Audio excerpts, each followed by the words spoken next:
we witness more than a ceremonial change of command. We come together to reaffirm a shared responsibility, a responsibility to uphold peace, to preserve justice, and to protect the dignity of the Philippines.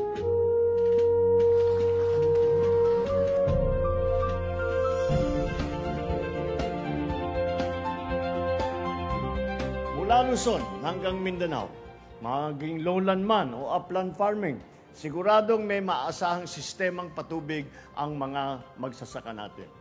At kapag maayos ang irigasyon, mas malaki ang ani, mas magandang kalidad ang ating mga produkto, mas mataas ang kita ng ating mga magsasaka.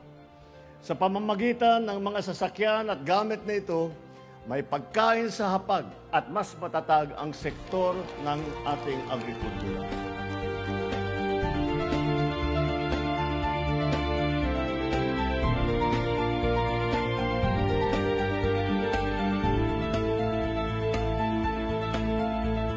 Kung hindi sa lakas ng loob mo, Mr. President, a lot of president tried, but none of them has the guts to pull the trigger. Ikaw yung nag-privatize lang ito.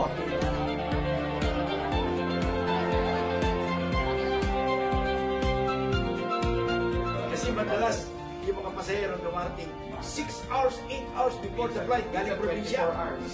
Tapos mag-hotel sila, o higa sila sa bangketa. Bigyan naman natin na libre. Yes.